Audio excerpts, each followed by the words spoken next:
Shalom mes frères et sœurs. Aujourd'hui, nous allons parler d'un sujet que le Seigneur m'a dit.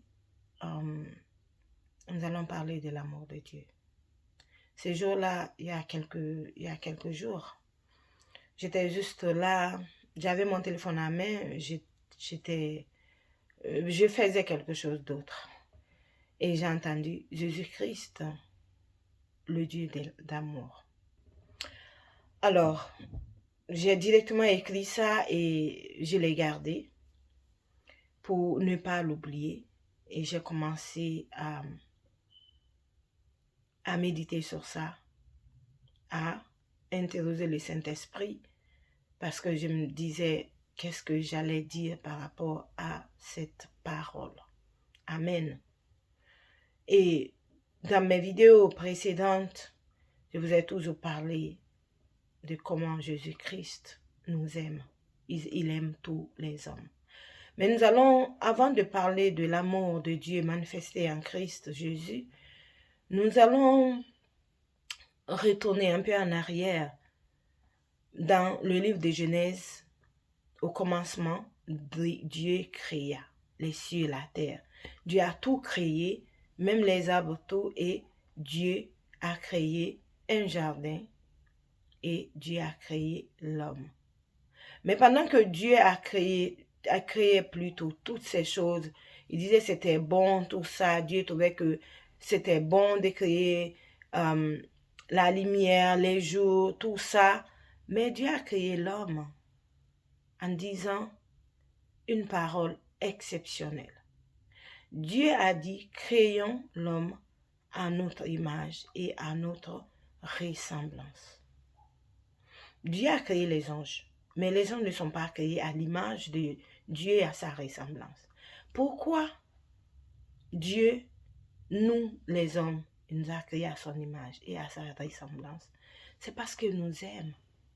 Dieu nous aime tellement qu'il avait déjà cet amour-là en lui, même bien avant de créer l'homme. Et Dieu avait créé une place avant de créer l'homme, où il allait mettre l'homme. Il y avait tout, la parole de Dieu dit, il y avait tout dans le jardin. Et Dieu a créé l'homme pour que l'homme puisse continuer à entretenir ce jardin. Et Dieu même, dans son amour, a vu que l'homme était seul. Il a dit, il n'est pas bon que l'homme soit seul. Il y avait tous les animaux, mais l'homme était le seul être humain dans ce jardin. Et Dieu l'a endormi. Dieu a pris la femme dans une de ses côtes. Il a pris une côte et il a fait la femme. Amen. Et Dieu, la parole de Dieu dit, Dieu venait tous les soirs pour communier avec l'homme. Alléluia. Quel amour. Nous savons bien si quelqu'un te construit une maison et il met tout dedans et te dit, viens loger ici et te donne une femme que tu aimes, que tu as vu déjà, tu dis, oh waouh, c'est ce que Adam a dit. Waouh, il n'a pas dit waouh, mais il a dit, voici cette fois-ci les os de mes os, la chair de ma chair. Du coup, nous pouvons nous rendre compte dès le début que Dieu nourrissait de l'amour pour nous. Mais malheureusement, cette liaison, cette intimité entre Dieu et l'homme a été interrompue par le diable Satan qui est venu séduire l'homme et l'homme est rentré dans le péché, il a connu le bien et le mal. Et comme Dieu ne pouvait pas collaborer avec un pécheur, c'est-à-dire ne peut pas exister, comment on appelle ça, cohabiter avec le péché, et Dieu a chassé l'homme du jardin. Amen. Mais Dieu n'a pas chassé l'homme du jardin comme ça. La parole de Dieu dit, parce que quand ils ont connu le mal et le bien, ils ont su qu'ils étaient nus. Pourtant, ils étaient nus depuis leur création, mais ils ne pouvaient pas avoir cette nudité parce qu'ils étaient ignorants de toutes ces choses-là. Mais la parole de Dieu dit, quand ils ont su qu'ils étaient nus, Dieu en les chassant, il ne les a pas chassés nus. Dieu les a fait habiller par la peau d'un animal. Cette situation-là, les habiller par la peau d'un animal, prouve que Dieu a tué un animal pour pouvoir les revêtir. Amen. Et cela peut nous donner l'image de la loi. C'est comme si Dieu a fait un sacrifice pour les péchés qu'ils ont connus déjà avant de les relâcher. C'est pour ça, même dans l'Ancien Testament, les sacrificateurs tuaient chaque année un bouc pour couvrir le péché des enfants d'Israël. Et nous savons que Jésus-Christ aussi est le sacrifice ultime d'ailleurs. Et la parole de Dieu dit qu'il a été immolé depuis la fondation du monde, parce que Dieu savait que tout ceci allait arriver. Dieu n'est pas surpris que ces choses-là qui sont aujourd'hui, depuis le temps d'Adam jusqu'à maintenant, Dieu n'est pas, parce qu'il est Dieu, il connaît tout, il n'est pas dans le temps, lui, il est dans l'éternité, et le passé, et le présent, et le futur, tout est devant sa face. Amen. Donc, cet amour-là, comment récupérer l'homme encore pour être en communion avec Dieu? Il y a un passage même que je n'ai pas dit, parce que quand l'homme communiait avant de pécher avec Dieu, Dieu n'est pas humain, Dieu n'a pas un corps comme nous, Dieu est esprit. Donc Dieu a dit, quand il chassait Adam, il a dit, il faudrait qu'il retire son esprit, l'esprit de Dieu dans Adam, dans l'homme. Et du coup, l'homme est devenu spirituellement endormi, c'est-à-dire, si je peux dire le mot, mort. C'est-à-dire que l'homme ne pouvait communier avec Dieu. Seulement, il y avait, dans l'ancien temps, il y avait certains prophètes qui pouvaient communiquer avec Dieu, parce que Dieu permettait son esprit qui les revêtait pour qu'ils puissent rentrer en contact avec l'homme pour donner le message par rapport à son peuple qu'il avait déjà choisi. Je vous ai parlé des enfants d'Israël dans la vidéo précédente. Amen. Donc, Dieu trouvait un moyen de récupérer l'homme qui est créé à son image, qu'il aime et qui avait un plan de vivre avec l'homme pour l'éternité. Dieu n'a pas créé l'homme premièrement pour l'enfer, non. L'enfer a été créé pour Satan, qui a péché contre Dieu, parce que lui aussi n'était pas Satan, il n'est pas né Satan, c'était un ange qui a péché et beaucoup d'anges l'ont suivi, et l'enfer a été créé pour celui-là. Mais malheureusement, il se trouve qu'il y a eu certains hommes qui l'ont suivi, d'autres par ignorance, et d'autres qui ont vraiment décidé de vivre avec le diable. Ils ont haï Dieu. Amen. Mais aujourd'hui, comme je vous ai dit précédemment, nous allons parler de l'amour de Dieu manifesté en Jésus-Christ. La parole de Dieu dit, Dieu a tant aimé le monde, c'est Jean 3,16, qu'il a envoyé son Fils unique, afin que quiconque croit en lui ne périsse point, mais ait la vie éternelle. Amen. Quand Dieu, envoyant Jésus, il avait un plan de se réconcilier avec l'homme, mais à travers Jésus-Christ. Tu crois en Jésus et que tu sois sauvé, parce que Jésus-Christ n'est pas venu dans le monde pour le message, mais il est venu comme un agneau pour être sacrifié pour l'humanité tout entière. afin que l'homme se rapproche de Dieu et se réconcilie avec lui. C'est pour ça la parole dit quiconque, celui qui croit en lui, quiconque, celui qui croit en lui ne périsse point. Quand Dieu dit quiconque, c'est quiconque. C'est toi qui choisis ton chemin.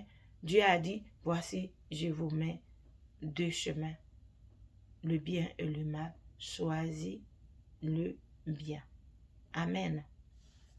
Donc, dans le livre je vais vous lire quelques passages de la Bible par rapport à Jésus-Christ. Parce que des fois, quand on parle de Jésus, de la divinité de Jésus, il y en a qui ne comprennent pas. Mais, comme la dernière fois, je vous ai lu le livre de Jean. Je vais le lire encore. Jean 1, chapitre 1, verset 1. Au commencement était la parole, et la parole était avec Dieu, et la parole était Dieu. Amen. Dans le verset 14, il est dit, et la parole a été faite chair, et elle a habité parmi nous, pleine de grâce et de vérité. Et nous avons contemplé sa gloire. Une gloire comme la gloire du Fils unique venu du Père. Au fait, le péché que l'homme a commis, le bien et le mal,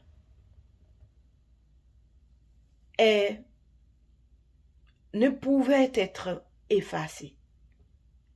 Malgré que Dieu avait donné la loi à Moïse, et les enfants d'Israël continuaient à faire cette loi parce qu'ils ont été choisis par Dieu pour être son peuple à travers Abraham. Et cet animal, l'animal qui tuait chaque année, ne pouvait effacer leur péché. Mais ce sang-là couvrait seulement leur péché pour qu'ils puissent rentrer, surtout le souverain sacrificateur qui rentrait dans le lieu, le Saint des Saints, une fois pour offrir les parfums. Amen.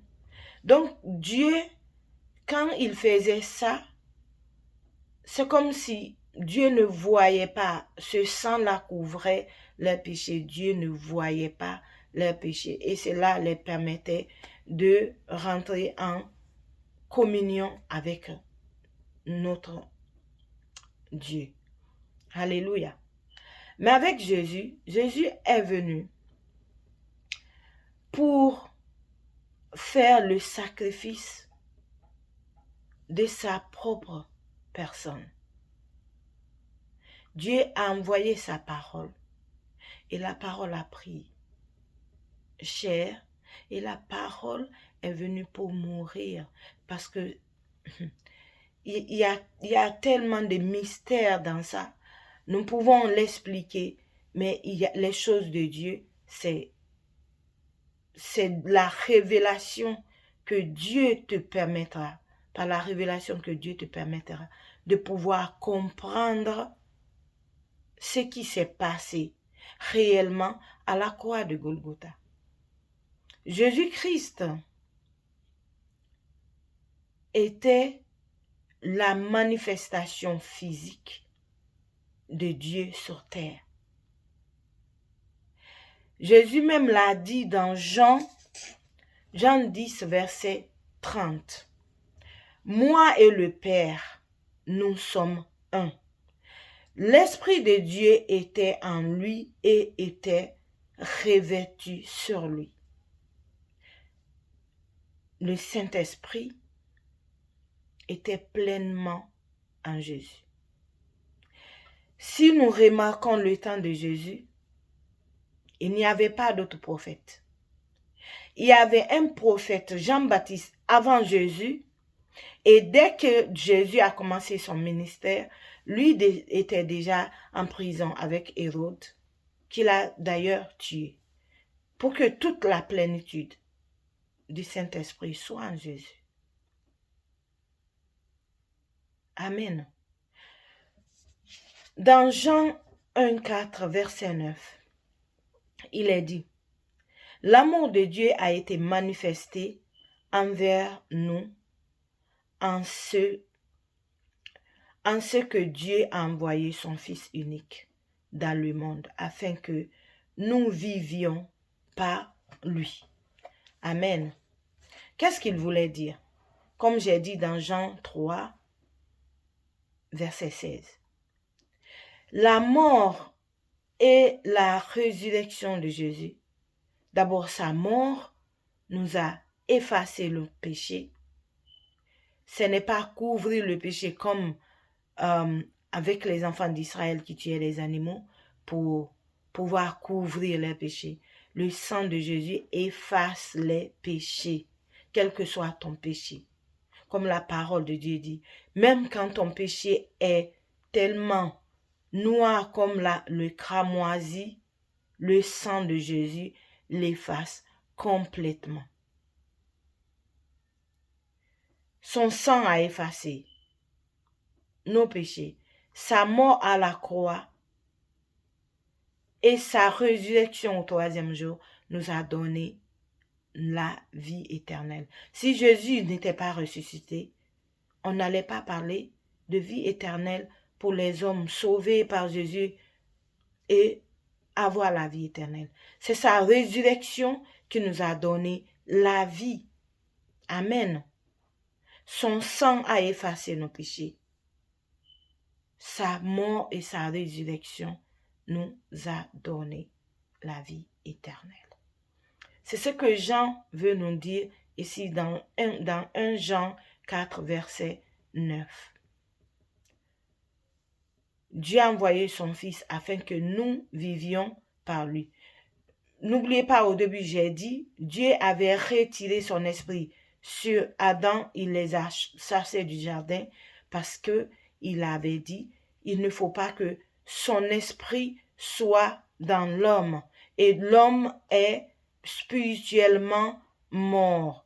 Pas physiquement, il avait son âme, son corps, son esprit à lui, mais l'esprit de Dieu qui le permettait de vivre éternellement, Dieu l'a retiré. Donc cela, alléluia, cela est restauré en Jésus-Christ. C'est ce que 1 Jean veut nous dire. Dieu a envoyé son Fils unique afin que nous vivions par lui. Dieu a manifesté cet amour à travers Jésus-Christ, afin que nous vivions en lui. Quand tu acceptes Jésus-Christ, le Saint-Esprit, c'est-à-dire l'Esprit de Dieu, vient directement habiter en toi. C'est ça qui te permet d'avoir la vie éternelle. La vie éternelle, c'est pas vivre dans ce monde, parce que ce monde-là, tout finira par mourir. Le corps là va mourir. Amen. Mais nous savons que même les gens qui ne sont pas en Christ, tout le monde a quand même leur façon d'expliquer ça. Quand quelqu'un meurt, on sait que la personne n'est pas morte parce que son âme continue à vivre. Mais sauf l'âme, qui est la volonté, n'est pas connectée avec l'Esprit de Dieu, ne peut vivre dans l'éternité. Nous savons, je l'ai dit, Dieu est esprit. Amen. Et Dieu veut après la mort, qu'on continue à vivre éternellement avec lui dans le paradis. Cela se fait quand tu acceptes le Seigneur Jésus. Son esprit vient habiter en toi et tu vis éternellement. Même que ce corps-là est mort, dès que tu fermes les yeux, ton âme, par l'Esprit de Dieu, tu rentres en Dieu. Amen. Alléluia. Donc, c'est ce que Jean voulait nous dire. Dieu a manifesté son amour en Christ. Jésus est mort pour nous les hommes. Jésus est mort pour pouvoir nous récupérer, de nous arracher dans les mains du diable. N'oubliez pas que quand Adam a péché, il était sous l'emprise du Satan. Parce que le péché est rentré en lui. C'est ce que Dieu voulait au début, c'est que l'homme soit avec lui. Et il a même dit, mangez tous les arbres du jardin, sauf cet arbre, l'arbre du bien et du mal. Mais il y avait un autre arbre aussi, qui est le symbolique de Jésus-Christ, l'arbre de vie. C'est pour ça d'ailleurs Dieu a chassé Adam dans le jardin. Parce qu'il a connu le mal, maintenant le péché est rentré en lui, pour ne pas qu'il mange l'arbre de vie et qu'il vive éternellement. Et là, il allait être comme Satan. Son péché n'allait pas être pardonné. C'est pour ça que Dieu a chassé Adam dans le jardin. Dieu a chassé Adam dans le jardin par amour pour l'homme, pour pouvoir le récupérer après. Amen. Dieu n'a pas chassé Adam par méchanceté, mais pour le sauver. Un jour, le Seigneur m'a dit, Dieu a créé l'homme périssable, mais renouvelable.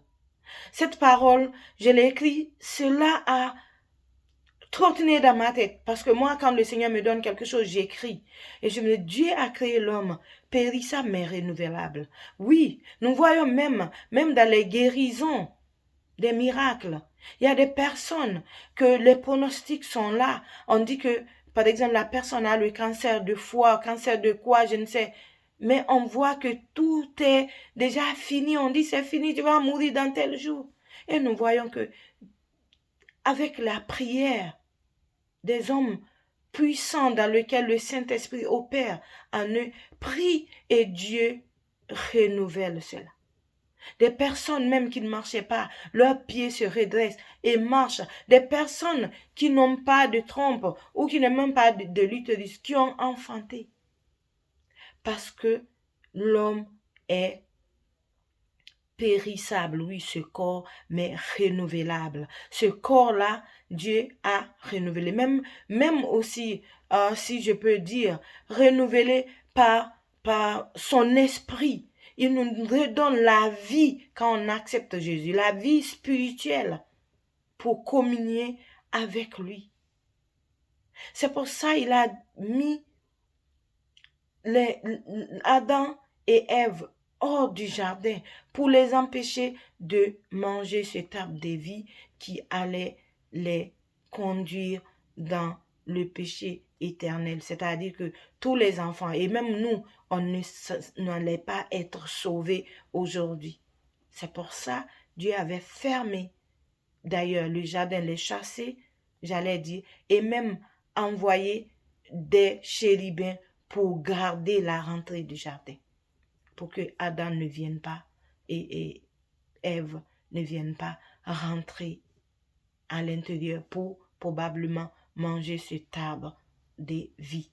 Parce que Dieu avait un plan pour l'homme, pour le récupérer. Il ne voulait pas que l'homme aille en enfer parce que Dieu nous aime. Il nous aime. Et le plan de Dieu Jésus-Christ était déjà prévu. L'agneau immolé pour nous. Dieu a envoyé son Fils unique pour mourir pour nous. Afin que nous ne périssions point, mais que nous ayons la vie éternelle. Alléluia. Je vais lire un passage dans le livre de Philippiens 2, de verset 3 à verset 8. C'est un peu long, mais pour que nous puissions comprendre un peu ce que Dieu a accompli pour nous. Amen. car les incirconcis, c'est nous, c'est-à-dire, car les circoncis plutôt, les circoncis, c'est nous. Là, c'est Paul qui est en train de parler, qui parle des Juifs qui étaient déjà choisis, des enfants de Dieu, que le peuple de Dieu que Dieu avait choisi. Mais nous savons que, comment je dirais, Dieu avait un plan pour nous qui sommes des païens. Je vous ai dit la dernière fois dans la précédente vidéo, Dieu avait un plan. Nous, on était des circoncis, des incirconcis plutôt. Et les enfants de Dieu, c'était des circoncis, oui. Pourquoi on appelle circoncis? Parce que eux, ils avaient reçu l'alliance avec Abraham, que tous les mâles allaient être circoncis. La circoncision vient de l'alliance de Dieu entre Dieu et Abraham. Amen. Donc, quand Paul dit les circoncis, c'est eux, les Juifs. Les incirconcis, c'est les autres peuples qui ne connaissaient pas ça. Amen. Donc, nous continuons. Car les circoncis, c'est nous qui rendons à Dieu notre culte par l'Esprit de Dieu, qui nous glorifions en Jésus-Christ et qui ne mettons point notre confiance en la chair, mais en la chair. Moi aussi, cependant, j'aurais sujet de mettre ma confiance en la chair. Si quelque autre croit pouvoir se confier en la chair, je le puis bien davantage. Moi, circoncis le 8e jour de la race d'Israël, de la tribu de Benjamin, hébreu, ne hébreu, quant à la loi, pharisien. Quant aux zèles, persécuter l'Église, irréprochable à l'égard de la justice de la loi. Mais ces choses qui étaient pour moi des gains,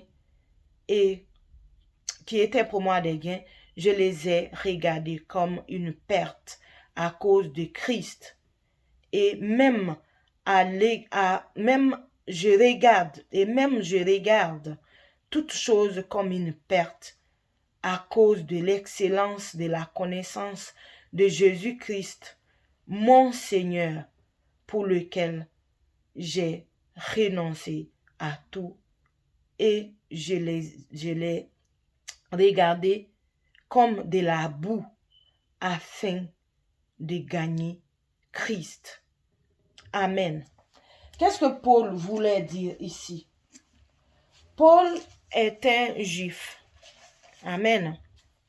Comme je vous ai dit déjà, Dieu avait retiré son esprit sur l'homme, mais il avait permis à quelques-uns qu'on appelait prophètes dans l'Ancien Testament qui pouvaient être en communion avec l'Esprit de Dieu pour passer le message que Dieu voulait faire avec son peuple Israël. Donc, Paul est en train de dire, il est né hébreu, c'est-à-dire hébreu, peuple choisi de Dieu, que c'est eux qui ont été choisis par Dieu. Dieu a dit, mon peuple. Alléluia. Donc, il est en train de dire, circoncis, ils sont des enfants d'Abraham, avec l'alliance qu'Abraham avait avec Dieu. Ils ont été circoncis au 8e mois. Hébreu, ne hébreu, de la tribu de Benjamin. Benjamin, c'est le frère de Joseph, qu'on connaît l'histoire d'Égypte. Et il est en train de dire, il pouvait se glorifier avec ça. Mais se glorifier de dire qu'il est peuple de Dieu, de la tribu de Benjamin, circoncis, tout ça, ce sont la loi, ce sont des choses de la chair. Parce que la loi est la préfiguration de la venue de Jésus, ce qu'il devrait accomplir. Donc, tout se faisait dans la chair. Dieu dit, si tu fais ça, tu auras ça. Si tu ne fais pas ça, tu auras ça, etc. plutôt. Donc, Paul est en train d'expliquer, s'il pouvait se glorifier, il allait se glorifier dans ça, peuple choisi de Dieu, tribu de Benjamin, pharisien qui connaît la loi de Moïse et tout, et tout, et tout. Mais il a regardé tout ça comme une perte, comme de la boue à cause de l'excellence de la connaissance de Jésus-Christ. Parce qu'il a compris que dans cette loi-là, il ne pouvait pas être sauvé. Combien de fois les enfants d'Israël ont failli à cette alliance? Même dans le livre d'Ézéchiel 16, le chapitre 16, Dieu a parlé, c'est tellement long, je ne peux pas vous lire, mais relater un peu comment Dieu est en train de parler d'Israël, de comment, comme un nouveau-né abandonné qui était dans son sang, qui était même pas l'ombril coupé, tout ça, qui n'était pas lavé, comment lui il est venu. Il les a pris, il les a lavés, il est même venu quand c'était la période, amen, c'est-à-dire que Dieu essaye de métamorphoser ça comme une jeune fille. J'ai pris soin de toi. Maintenant, tu as grandi, tu es une jeune fille. C'était la saison des amours. Je suis venue, j'ai couvert ta nudité. Je t'ai habillé d'un vêtement de fin lin, d'un manteau de soie. Et je t'ai paru des bracelets, le diadème sur toi. Tout, Dieu est en train de dire comment il les aimait. Mais malgré ça, ils ont chuté. Malgré ça, ils ont abandonné Dieu. Malgré ça, ils sont allés vers les autres dieux. Malgré ça, il a dit, les fils que vous m'avez engendrés. Dieu nous parle, quand Dieu nous... C'est tellement merveilleux. Dieu essaye de nous parler dans le langage que l'homme connaît, comme l'homme et la femme, mari et femme. Les enfants que vous avez engendrés avec moi, vous les avez sacrifiés. Parce qu'il fut un moment, les enfants d'Israël étaient rentrés dans l'idolâtrie avec les autres peuples qui étaient autour d'eux. Et ils ont commencé eux aussi à sacrifier leurs enfants comme ces peuples le faisaient à des démons qu'ils appelaient leurs dieux. Amen. Donc Dieu est en train de les parler de ça. Vous vous êtes prostitués. Prostitués, c'est-à-dire que vous m'avez abandonné et vous êtes partis sur vous prosterner, et louer, adorer d'autres dieux. Dieu nous aime tellement qu'il dit que lui, il est un Dieu jaloux.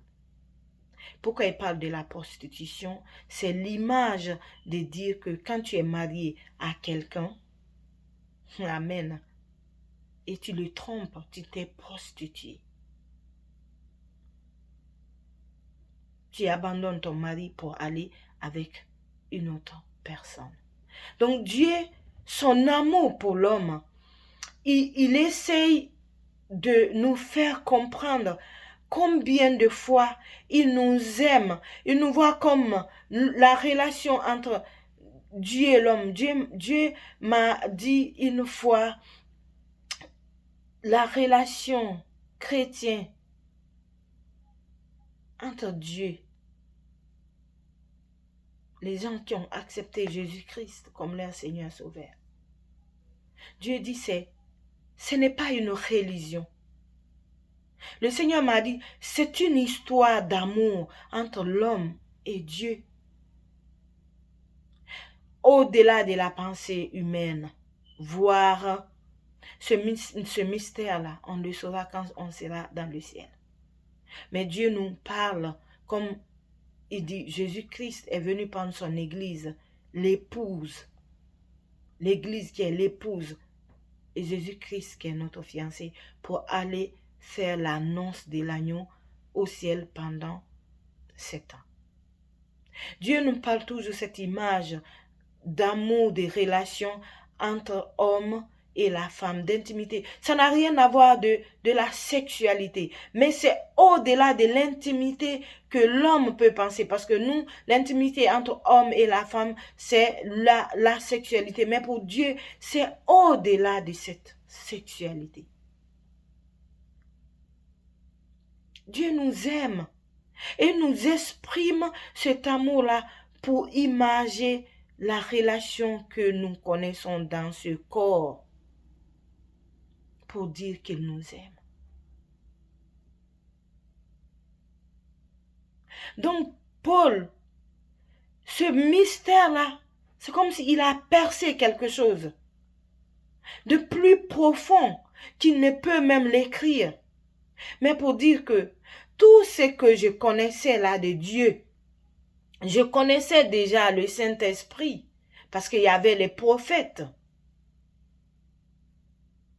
Mais il est en train de dire tout ça. Toute cette connaissance de la Torah plutôt, de la loi de Moïse, et des connaissances que lui-même il a acquéries. Il a regardé tout ça comme de la boue, à cause de l'excellence de la connaissance de Christ Jésus. Alléluia. Mon frère, ma soeur, Jésus-Christ t'aime. Dieu t'aime tellement qu'il a décidé, non, l'homme ne peut pas aller en enfer. Je vais faire quelque chose. Il a envoyé Jésus pour donner sa vie pour nous. Afin que nous ne périssons point, mais que nous ayons la vie éternelle en Christ. Alléluia. Romains 5, verset 8 nous dit: mais Dieu prouve son amour envers nous, en ce que lorsque nous étions encore pécheurs, Christ est mort pour nous. Toujours Paul, qui nous dit, lorsque nous étions pécheurs, lorsque nous ne connaissons même pas Dieu, Jésus-Christ est mort pour nous. Jésus-Christ n'est pas mort pour les Juifs.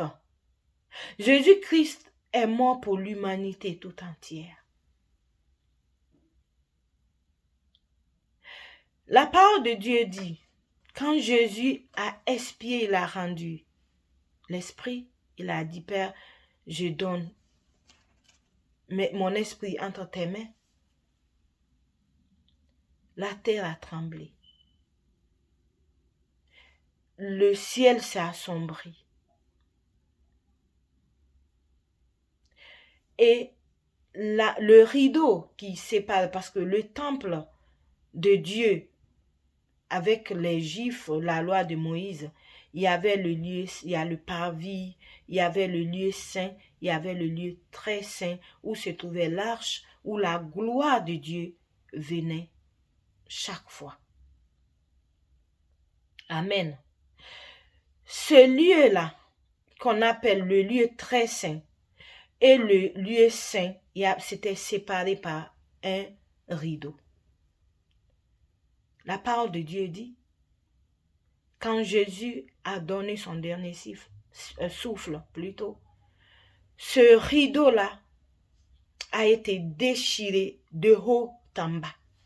On pouvait comprendre si c'était en bas, en haut, pour dire peut-être quelqu'un l'a déchiré, mais c'est de haut en bas, pour séparer, pour dire que le mur de la séparation est brisé. Le mur de la séparation entre les gens qui s'appelaient le peuple de Dieu et les gens qui étaient des païens loin de Dieu, Jésus-Christ a renversé ce mur pour dire qu'il n'y a plus des peuples de Dieu, mais il y a quelque chose qui vient de se passer. Dieu veut récupérer les hommes. Quiconque croit que Jésus est mort pour toi, il est ressuscité pour te donner la vie, tu seras sauvé. Ce rideau-là veut dire que Dieu, parce que le Saint des Saints, c'est seulement le souverain sacrificateur qui rentrait. Personne d'autre. Mais ce rideau a été déchiré pour dire que tout le monde maintenant a le droit, en Christ, d'être dans la présence de Dieu. Parce que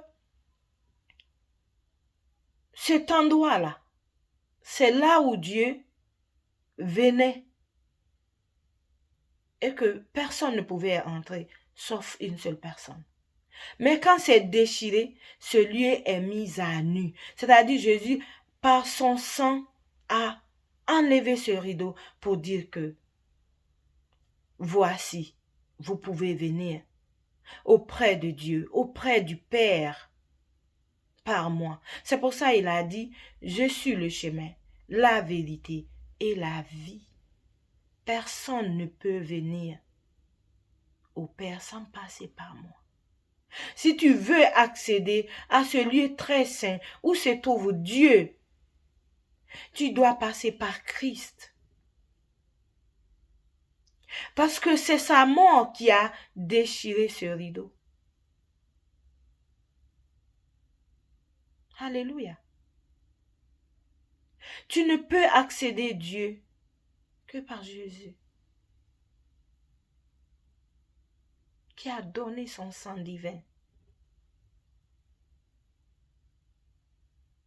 Son sang divin qui a effacé nos péchés. Qu'est-ce que cela veut dire? Le ciel s'est assombri. Le soleil même s'est caché pour dire que celui qui l'a créé est mort. La terre a tremblé. Comment il va recevoir son Créateur en son sein? Dieu a fait de grandes choses pour nous. Croyez que Jésus n'est pas un prophète.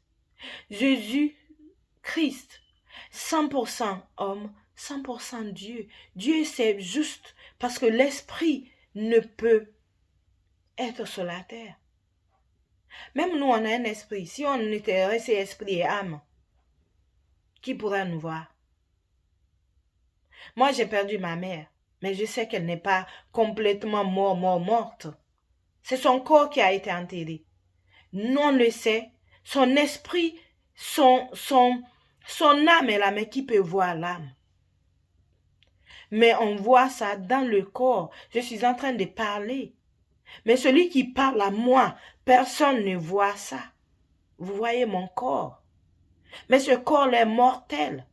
Mais ça ne veut pas dire que quand je meurs, ce corps-là meurt, que je suis morte. Je continue à vivre. Mais où tu vas vivre? Où tu iras? Toi qui ne connais pas Jésus. Où tu iras? Ton âme-là ira où?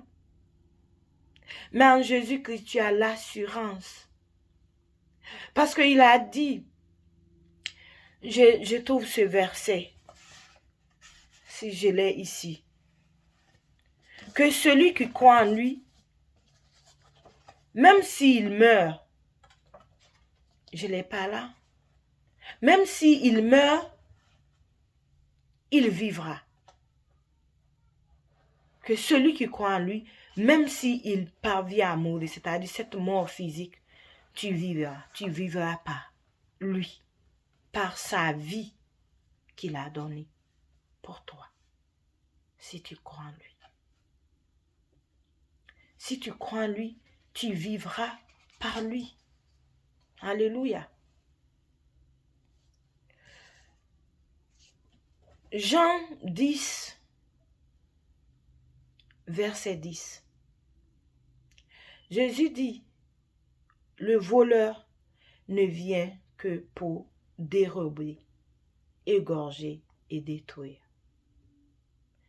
Moi, je suis venu afin que les brebis aient la vie et qu'elle soit dans l'abondance. Quand il parle du voleur, Jésus parle de Satan. Satan ne vient que dérober, c'est-à-dire voler, égorger, tuer et détruire. Nous savons que Satan rentre dans les foyers. Satan vole la destinée des gens. Il tue les gens par la sorcellerie, par l'occultisme, par tout ce que nous connaissons là. Il détruit aussi les foyers, détruit les gens. Mais Jésus dit, lui, il est venu afin que les brebis, quand il dit les brebis, les hommes qui croient en lui, aient la vie et qu'ils vivent dans l'abondance. Amen. Jésus-Christ est venu pour toi, ma sœur, afin que tu puisses vivre dans l'abondance. L'abondance, ça peut être matériel, ça peut être physique. Tu es en bonne santé, tu es en paix. N'oubliez pas que Jésus a dit, je m'en vais, mais je vous laisse ma paix. Et n'est pas comme ce que le monde donne. Qu'est-ce que le monde donne? Des belles choses, de la convoitise. Tout est focus sur l'argent. Tout ce que nous pouvons penser, c'est avoir une belle voiture, avoir une belle maison, voyager, aller dans un beau pays, un beau restaurant, des boîtes, des choses, c'est ce que le monde donne. Et cela ne donne pas la paix. Amen. Cela ne donne pas la paix. C'est pas parce que tu as une belle maison que tu es heureux. C'est pas parce que tu as même une belle femme, ou tu peux même avoir le nombre de belles femmes que tu veux, que tu es heureux. Un jour, tu vas t'enlacer. Parce que ce vide-là de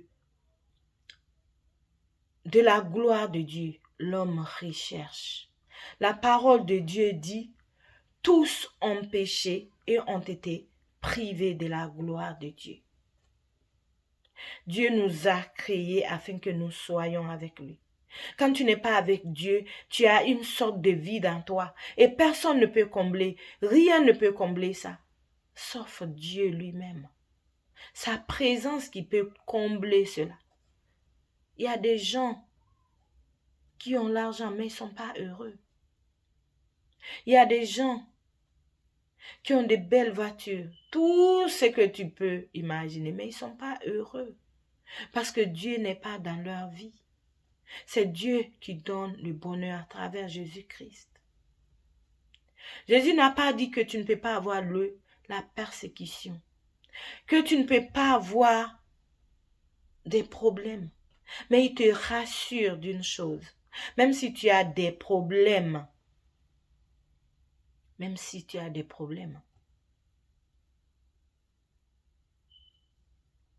Jésus est avec toi, dans ta barque.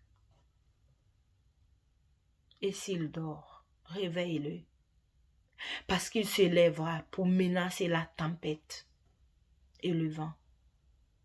Et ta barque va continuer dans le calme jusqu'à l'autre bord.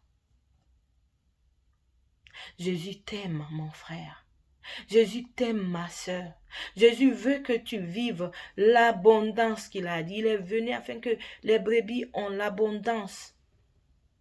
Cette abondance, on va vivre une partie ici. Mais une partie, c'est au ciel avec lui.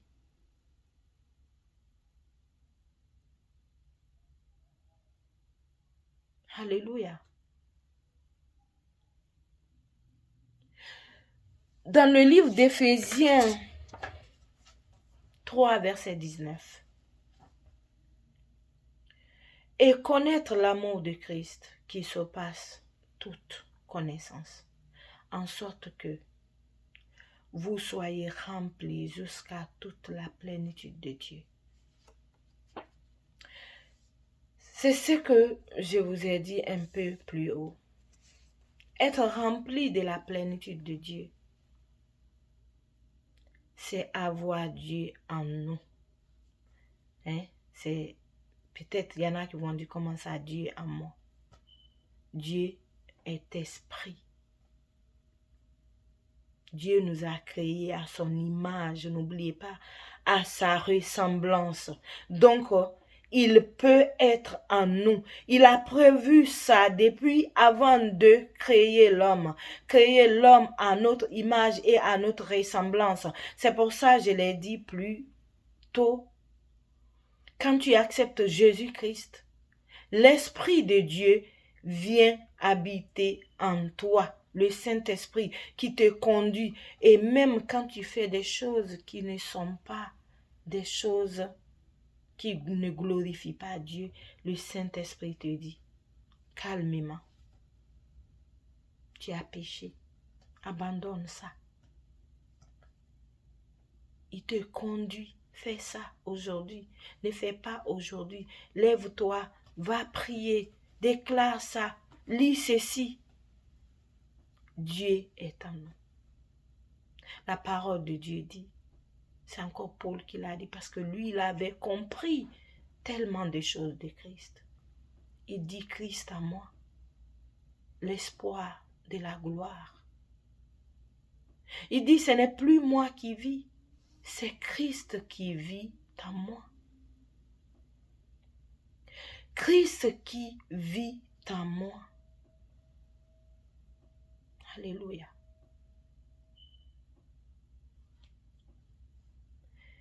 Christ vive en nous. Il faut laisser l'Esprit de Dieu prendre le dessus sur notre âme et sur notre chair.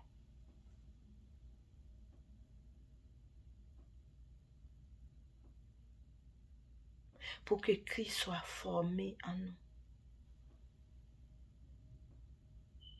Parce que Dieu veut que nous lui ressemblions complètement et totalement. C'est pour ça qu'il nous connecte avec son esprit pour nous conduire dans ce monde des ténèbres, nous qui ont accepté Jésus. Et dit, cette fois le juste tombe, cette fois Dieu le relève. Tu es en Christ, tu tombes, Dieu te relève.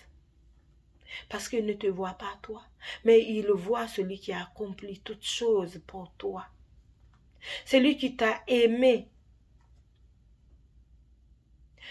Jean 1, 4, 19 dit, pour nous, nous l'aimons parce qu'il nous a aimés en premier.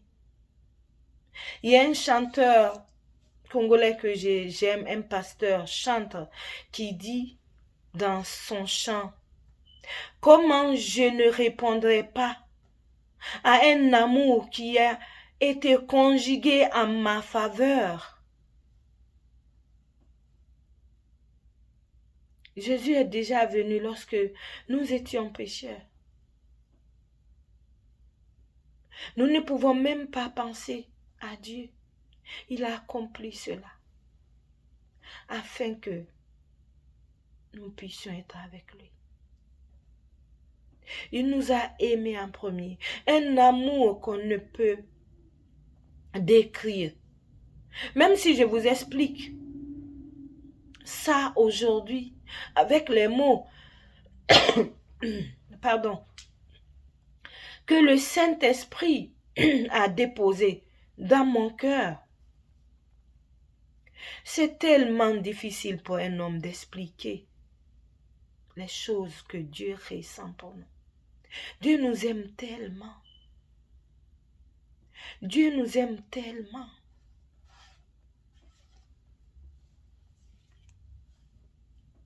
Qu'il ne s'est pas retenu. Il ne s'est pas retenu s'il faut mourir pour nous récupérer.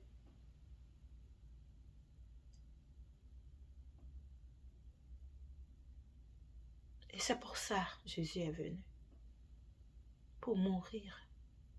Dieu mourir pour nous.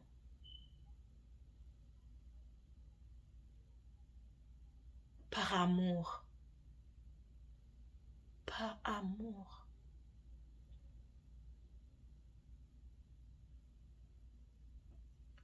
Jean 1, 4, verset 10 dit: et cet amour consiste non point en ce que nous avons aimé Dieu, non,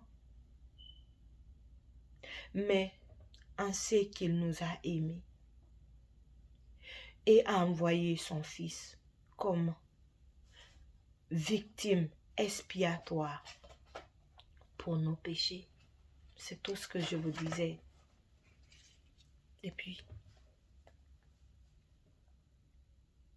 c'est pas parce qu'on a aimé Dieu. Je viens de dire, on n'aimait même pas Dieu. On était dans nos choses là-bas. Avec les démons, les dieux, les statues devant lesquelles nous nous prosternons. Nos aïeux se sont prosternés. D'autres, c'est des arbres. D'autres, c'est des rivières. D'autres, c'est des serpents. D'autres, c'est des choses dans la mer. Des esprits impurs. Loin de Dieu. Très loin de lui. Très loin de lui. Dans nos choses là-bas. Mais à cause de son amour, depuis le commencement, il a envoyé son Fils comme une victime expiatoire pour nous, afin que nous puissions vivre et être avec lui.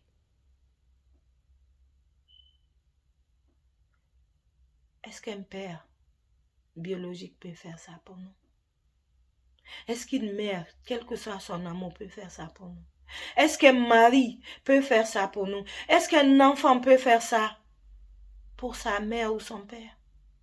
Dieu seul l'a fait pour nous par amour. Personne ne peut t'aimer comme Jésus-Christ.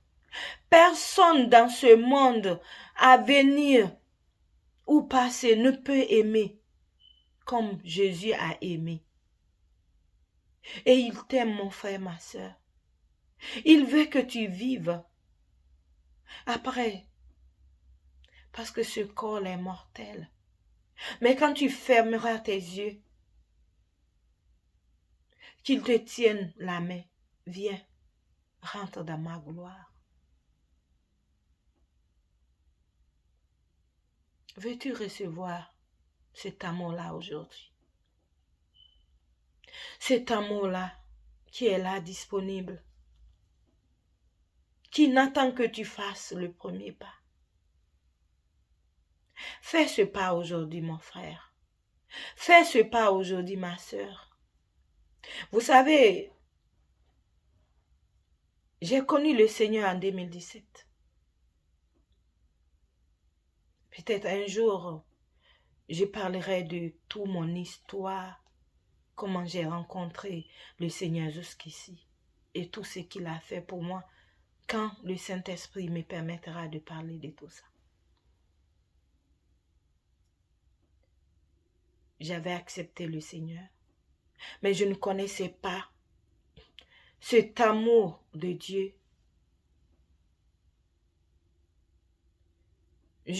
Parce que je venais d'un autre côté et je pensais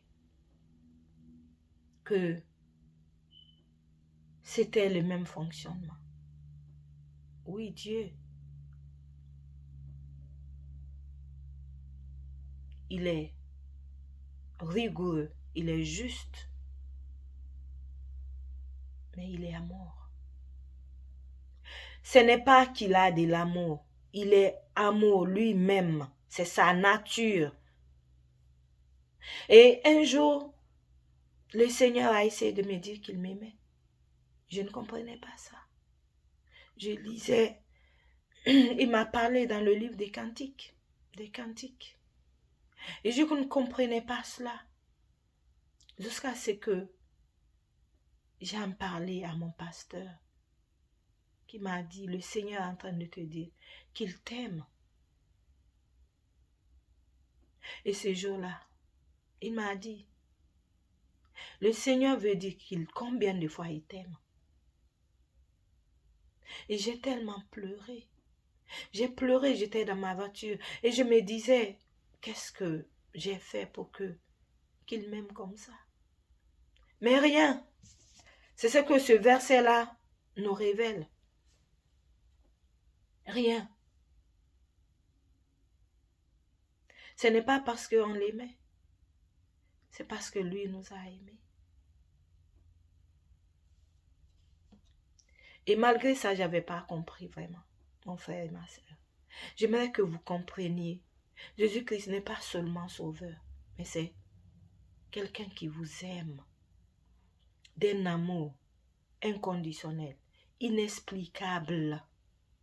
Il y en a même qui trouvent ça trop simple, juste accepter Jésus comme Seigneur et Sauveur. Et puis tu es sauvé. Quand tu meurs, tu as le salut, tu vas au paradis. Oui, mon frère, ma soeur, c'est ça. Et tu demeures dans ses paroles.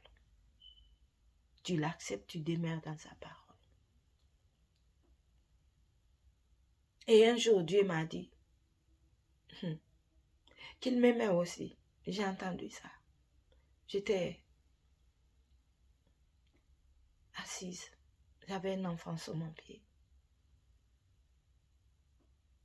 J'ai pleuré. Mes larmes coulaient de mes yeux. Et il m'a dit, qu'est-ce que tu as fait pour que je t'aime? Rien. Amen. Il me disait ça par rapport à une situation dont je ne vais pas en parler aujourd'hui. Mais c'est pour vous dire que Dieu nous aime. Dieu nous aime. S'il ne t'a pas encore dit, il a dit dans sa parole. Il t'aime. Il est mort pour toi. Il veut te sauver. Il veut que tu aies la vie et la vie en abondance.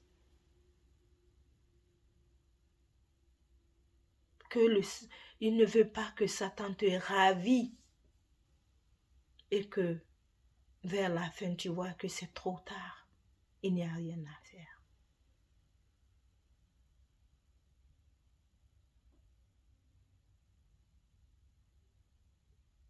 Amen. Et la dernière fois, ce jour-là, j'ai dit, Seigneur, j'ai compris. J'étais en train de regarder